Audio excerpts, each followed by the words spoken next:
반갑습니다, 여러분. 2019년 9월 8일입니다. 지난주 9월 첫째 주는요, 우리가 소풍을 다녀왔어요. 덕분에 이곳에서 모이지 않았고요. 이제 9월의 두 번째 일요일입니다. 지난주 소풍에서 이미 만나서 인사를 나누셨지만 서 교수님 그리고 이미진 씨 가정이 안식년을 오셨어요. 반갑고 기쁘고 고맙습니다. 또 새로운 프레시맨들이 오셨네요. 자, 여하튼 기도할게요. 하나님, 회자 정리라 했더니 거저 필반입니다. 이곳이 떠나는 이들에게 돌아오고 싶은 자리가 되게 하옵시고 또 누구든 이곳에 오는 이들을 반갑게 맞아주는 자리가 되게 하여 주시옵소서. 우리는 모두 만나고 헤어지는 삶 속에서 사람이 사람답게 살 수 있는 세상을 함께 만들어가는 동지들이기 때문입니다. 아멘. 어제요, 제가 그 유명한 유콘 테일게이팅 파티에 갔다 왔습니다. 들어보신 분들 계실 거예요. 유콘 풋볼 게임 하는 날 있지 않습니까? 그러면 여기 유콘 학생들이 그 풋볼 게임이 열리는 경기장으로 가요. 여기 랜첼러 필드라고 있죠. 그래서 다 몰려갑니다. 스쿨버스 빌려 타고. 오전에 가요. 그래서 제가 유콘에서 보통 10시에 픽업을 합니다. 원래 제가 그거 잘 안 하거든요. 잘 안 하는 게 아니라 거의 안 하는데 어쩔 수 없이 했어요. 그러면 랜첼러 필드에다가 그 파킹장에 11시에 아이들을 다 내려주는 거예요. 그럼 그때부터 아이들이 그 넓은 파킹장에 수백 명이 모여서 말 그대로 술 마시고 춤추고 노래하며 놉니다. 정말 미친 듯이 놀더라고요, 애들이. 그리고요, 오후 2시 반 정도 되면 경찰들이 몰아내기 시작하는 거예요. 그러니까 그때까지는 경찰들도 그냥 놔둬요, 애들이 놀게. 무대도 있고, 뭐, 꽝꽝꽝꽝 막 난리가 나요. 2시 반에 싹 몰아내기 시작을 하면, 그러면, 애들이 다시 또 스쿨버스로 돌아와요. 그래서 스쿨버스를 탑니다. 그리고 3시에 아이들을 모두 태우고 다시 돌아오는 거예요. 근데 아시죠? 토요일 날 풋볼 경기가 몇 시에 시작합니까? 3시 반에 시작해요. 그러니까 얘네들은 거기에 가는 이유가 풋볼 경기하고는 전혀 상관이 없는 거예요. 그냥 테일게이트 파티를 하기 위해서 가는 겁니다. 물론 유콘만은 아니에요. 많은 대학들이 이 테일게이팅 파티라고 하는 걸 합니다. 가서 아이들이 노는 것을 보면서 저는 그런 생각을 했어요. 야, 참 얘네들은 놀 자리가 없구나. 그래서 이렇게 백주대낮에 노는구나 하고.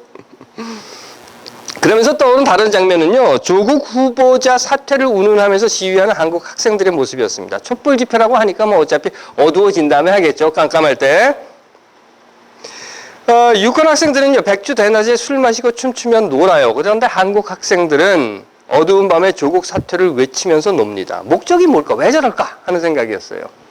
글쎄요, 유콘 아이들 같은 경우는 목적이 분명해요. 그냥 노는 겁니다. 그냥 가서 노는 거예요. 미친 듯이 술 마시고 춤추고 노래 부르면서 놀아요. 고래고래 소리 질러가면서 말이죠. 그리고 다 놀고 나면 끝났다! 그리고 돌아오는 거예요. 축구 경기 그거 상관없는 겁니다. 한국 학생들의 목적은 뭘까? 사퇴시키는 것? 그러니까 사퇴하라고 외치는 걸까? 글쎄 왜 저럴까 하는 생각을 해봤습니다. 여하튼 간에 이 테일게이팅 파티를 위해서 스쿨버스를 대절을 하는데요. 수백 명이 가야 하다 보니까 스쿨버스가 수십 대가 가야 합니다. 물론 버스는 많이 있어요. 근데 문제가 뭔가 운전자가 없는 거예요. 그래서 어쩔 수 없이 저도 끌려가게 생겼는데 운전자들이 부족하다 보니까 이 타운에 있는 운전자들만으로는 부족해서 다른 타운에서 운전자들을 데리고 오는 겁니다. 운전자들을. 문제는요, 다른 타운에서 온 사람들이 이 지역을 잘 몰라요. 그러니까 저한테 맡겨주는 거예요. 너까지 포함해서 6대. 그러면 내 뒤로 5대가 나를 쫓아와야 되는 거예요. 물론 디렉션을 다 줘요. 구글에서 뽑은 것. 그렇다 하더라도 이 동네 지리를 전혀 모르는 사람들이 오니까 누군가 한 사람이 이제 앞에서 가는 거죠. 사실은요, 제가 원래 그 혼자 노는 것을 좋아하는 솔로 체질입니다. 그런데 이제 5명을 끌고 가게 생긴 거예요. 5명의 운전자들이 각각 자기 버스를 운전하고 나를 쫓아와게 와야 되게 생긴 겁니다. 그러다 보니까 뭐 신호등 바뀌면 못 따라오고 말이죠. 중간에 다른 차 끼어들면 또 어디 가서 뭐 헤매고 있고 기다려줘야 하고 차선 바꿀 때는 나 혼자 갈 때는 싹 바꾸면 되는데 미리 뭐 몇 마일 전에서부터 깜빡이 켜줘야 되고 잘 따라오고 있나 아닌가 항상 또 뒤를 봐줘야 되고 특히나 그 중에 한 명은요, 아주 정식대로 천천히 운전하는 아주머니가 한 분 계셨어요. 그러니까 막 가고 나면 막 떨어지는 거예요. 그걸 하면서 애를 먹었습니다. 그리고 그 애 먹는 시간을 통해서 제가 느낀 게 있는데 그건 뭔가 하면요. 아, 맞다. 앞서가는 사람은 그만큼 수고를 더 해야 하는구나. 그리고 앞선 사람의 수고로 따라오는 사람들은 수고를 그만큼 덜 해도 되는구나. 예수는 앞서가는 자였어요. 예수는. 그렇죠? 유대교의 종교 권력과 로마의 정치 권력이 결탁되어 있는 그런 사회에서 새로운 길이 무언가를 모색하고 전혀 새로운 삶의 모습을 스스로 살아갔던 자가 바로 예수였습니다. 그래서 예수의 행동을 보고는요, 사람들이 이렇게 얘기했다고 해요. 무리가 놀랍게 여겨 이르되 이스라엘 가운데서 이런 일을 본 적이 없다라고 했다는 거예요. 야, 지금까지 내가 살면서 이런 말하는 사람, 이렇게 사는 사람 본 적이 없어. 그러다 보니까 이 처음 본 것에 대해서 놀랍기도 했고 또한 두렵기도 했고 신기하기도 했을 겁니다. 그래서 예수가 자신의 최종 결정지인 예루살렘으로 올라갈 때 그 올라가는 길에 앞장서 가는 것을 보고 사람들이 이렇게 얘기를 했다고 해요. 예루살렘으로 올라가는 예루살렘으로 올라가는 길에 예수가 그들의 앞에 서서 가니 그들이 모두 놀라고 따르는 자들이 두려워했다라고 하는 겁니다. 예수 당시 종교 권력은 유대교가 쥐고 있었어요. 흔히 말해서 종교 권력의 칼자루를 쥐고 있는 자들이 유대교의 권력자들이었다는 겁니다. 지도자들이었다는 겁니다. 제사장, 율법학자 이런 사람들이었다는 거죠. 그러니 그들과 잘 어울리면 그리 손해볼 일이 없는 거예요. 아니 오히려 내게 이득이 될 수 있었을 것입니다. 사람들이 예수를 랍비라고 불렀거든요. 그 말은 유대교의 율법학자라는 뜻이에요. 그러니까 유대교 교사, 사람들에게 그렇게 보였으니까 그냥 랍비로 살아도 되었을 겁니다. 11조 받아먹으면서 말이죠.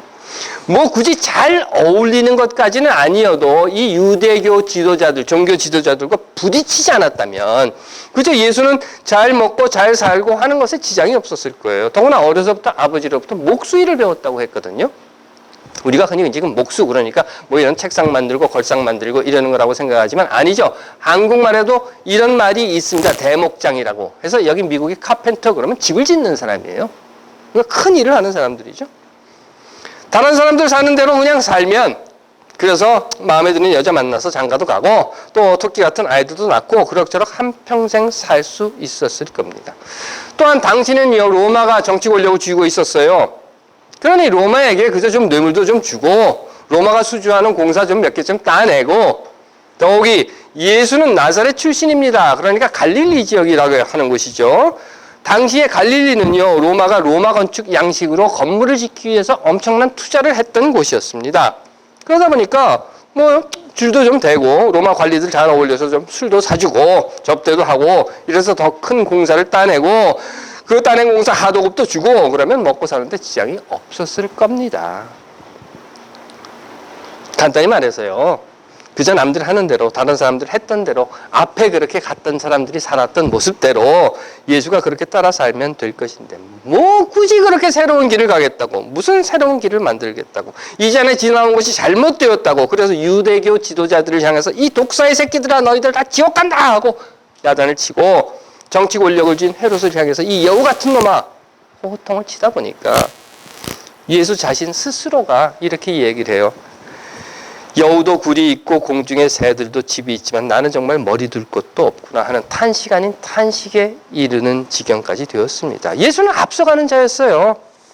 그리고 앞서가는 자로서의 책임을 떠안을 수밖에 없었던 자였습니다. 그러다 보니까 이런 기도를 하는 거예요. 하나님 가능하시면 말이죠. 가능하시면 하나님 할 수 있잖아요. 하나님이 할 수 있잖아요. 그러니 내가 이 길에서 이 죽음의 길에서 이 고통의 길에서 벗어나게 해주십시오. 내게 지워진 이 짐 이거 정말 무겁습니다. 이것 좀 어떻게 벗게 해주세요 하고 통곡을 했어야만 했었던 겁니다. 그러면서 예수는요. 앞장선 자의 책임에 따라서 골짜기가 메워지고 모든 산과 언덕들이 낮아지고 굽은 것이 좁아지고 험한 것이 평탄하게 될 것이라는 이사야의 말처럼 건널 수 없는 그래서 사람들이 도저히 건널 수 없는 골짜기를 메웠고 사람들이 도저히 넘을 수 없는 그 산과 언덕들을 낮추어 놓았고 방향을 잃게 만들어버린 이 굽은 길을 곧게 만들었고 갈 수 없는 험한 길을 평탄하게 만들어서 뒤따라오는 자들이 자, 이 길이다 나를 따라오너라 하고 아 맞아 예수가 한 그 길이 맞는 길이야 라고 따라올 수 있도록 건널 수 있는 넘을 수 있는 그리고 바른 길을 갈 수 있도록 만들기 위해 앞장선 모습으로 살았던 자라는 것입니다. 그리고 그렇게 살았던 예수는요. 아니 그렇게 살았기에 예수는 결국 십자가에서 최후를 맞게 되고 말았습니다. 그럭저럭 시류에 따라 아부도 좀 하고 사기도 좀 치고 협잡도 좀 하고 그렇게 살았더라면 그렇게 죽지는 않았을 텐데 말이죠. 예수뿐만 아니라 우리가 살아온 세상에서도 우리는 앞선 자들의 모습을 봅니다. 여러분들 다 알고 계시는 우리의 역사 속에 나타나는 것들이에요. 녹두장군 전봉준, 이자는 앞선 자였습니다. 고향에서 훈장을 했다고 해요. 흥선대원군의 문객 생활도 하고 동학에 접주였다고 하니까 뭐 굳이 혁명에 물을 당기고 이러지 않아도 먹고 사는데 그럭저럭 천수를 누렸을 겁니다.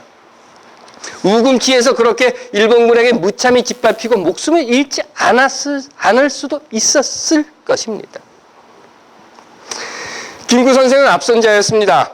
뭐 민족이 그리 대단하다고, 그렇죠? 미국에 슬슬 좀 비비고 대충 분단된 나라에서 권력을 쥐고 친일파들 등이나 좀 툭툭툭툭 두드려주면서 이승만과 협잡을 하고 슬금슬금 적산이나 챙겼으면 북한은 공산당이라고 찍어내버리고 대충 신탁 통치 찬성하면 될 것을, 그러면 잘 먹고 살 수 있을 텐데, 그것도 아주 잘 먹고 잘 살 수 있었을 텐데 뭐 그렇게 독립자주민족이 중하다고 38선을 넘어가서 김일성을 만나고 친일청산을 외치고 그리하지 않았더라면 무참히 암살당하지 않아도 되었을 텐데 말이라는 겁니다.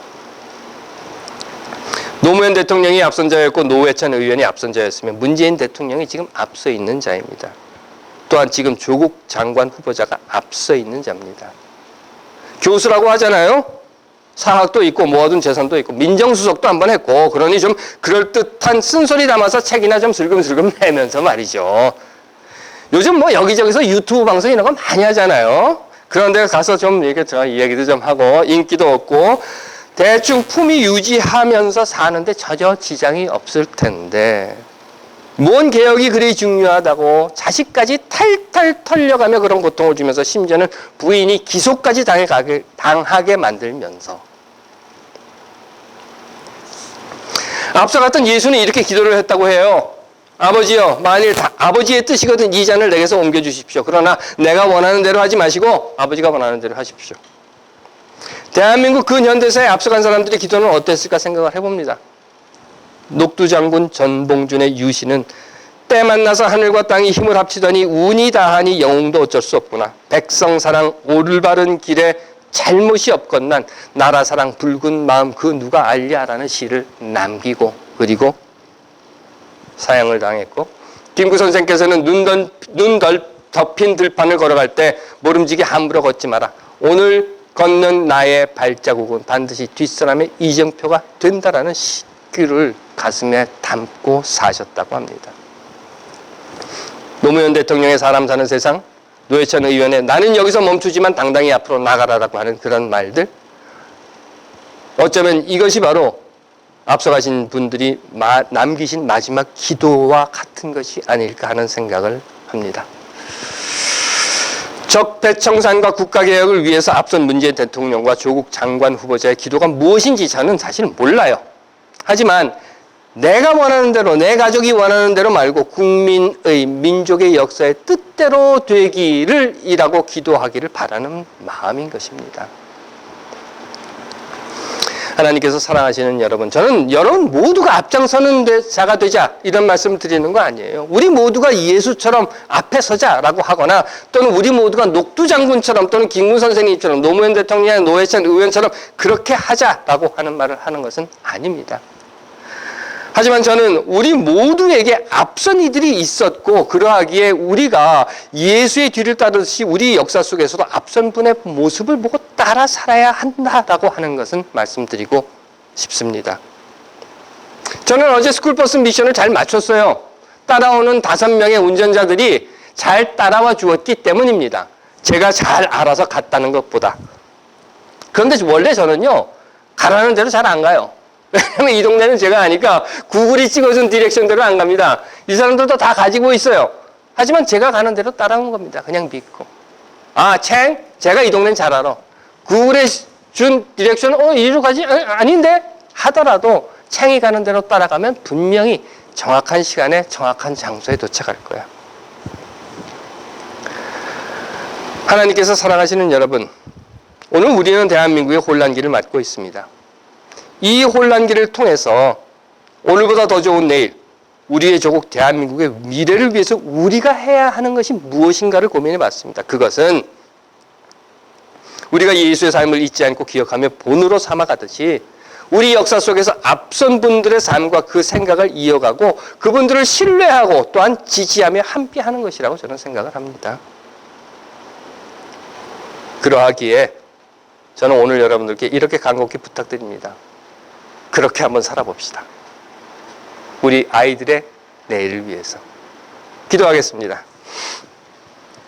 하나님, 오늘보다 더 아름다운 우리의 조국 대한민국의 내일을 위해서 적폐청산과 개혁을 위해 앞선 자들에게 신뢰와 지지를 함께 할 수 있는 우리들이 되게 하옵소서.